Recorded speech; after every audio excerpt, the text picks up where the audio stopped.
Hello, this is Pixie doing another video. Just MGTOW thoughts actually. MGTOW.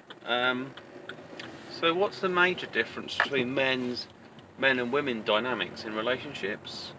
And the difference is that it's driven by, for a woman, it's about the sociological drive of community, while a man, it's about survival. This is why we tend to overreact to situations whereby relationships break down, because our survival at some point might depend on this particular female being a part of the group.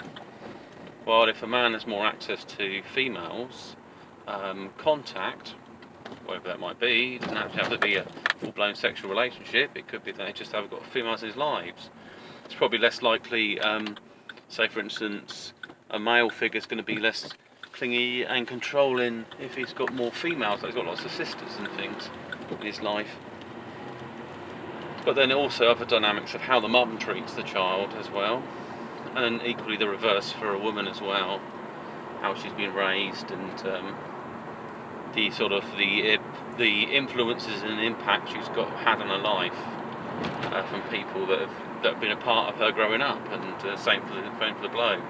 So that's the issue. The issue for the guy is he's got to understand that he's got a survival driving need. You know, that's why they get so disturbed when a relationship breaks down, because he saw it as this plan, it's for life. It was kind of my survival plan, this is it, plan A. But for a female, because it's community driven, she knows there's other options there. Deep in her psyche, she knows there's other men there. For a man, he thinks, well, this could be the only person I get. This kind of hang on to your resources, hang on to everything around you. This kind of controlling nature, obsessive nature with things. So it's just really about understanding that deep connection inside yourself. And I think when people can do that, they can also hack it, or they can evaluate it better.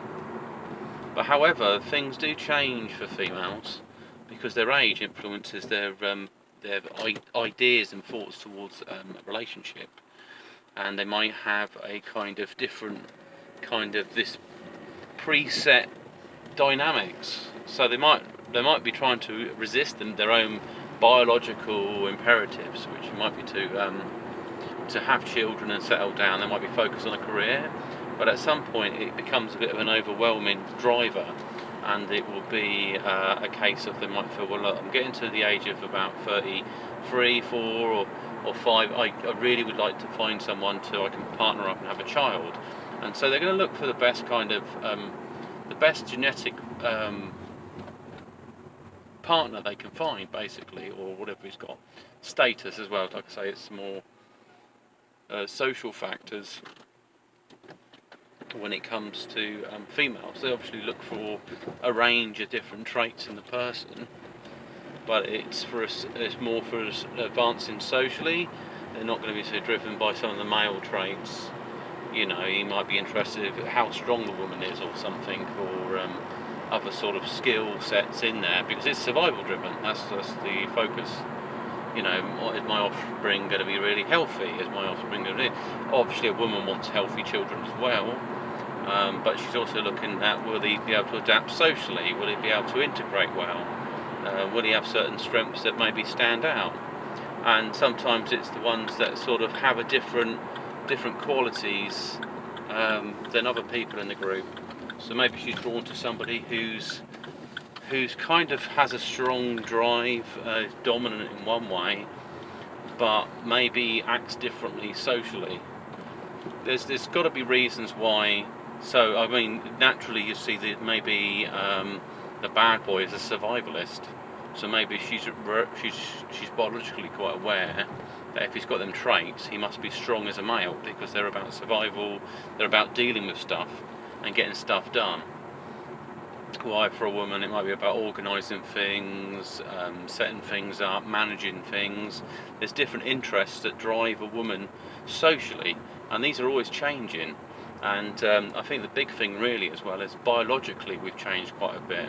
There's stuff about sexual revolution and stuff like that, but I think you'd have a kind of backwards notion if you think, you know, because contraception was invented, that suddenly women became a different type of creature or something.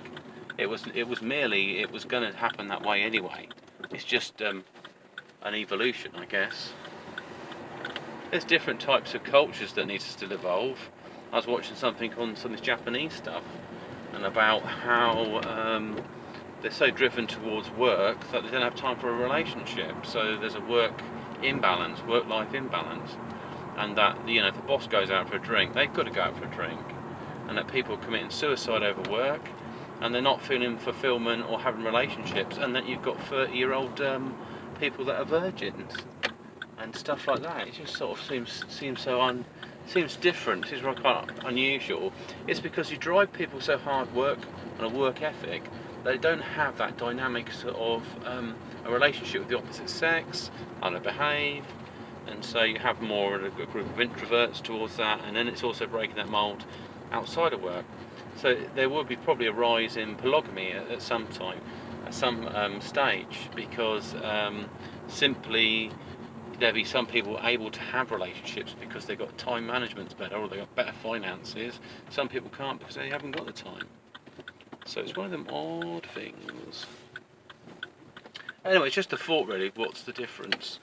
If women are into social stuff, what are guys into? And I think it's basically survival. The better skills you've got at surviving, the more attractive you are as a male.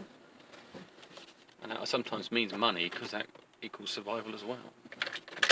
Anyway, it's Pig to sign off, and speak to you soon.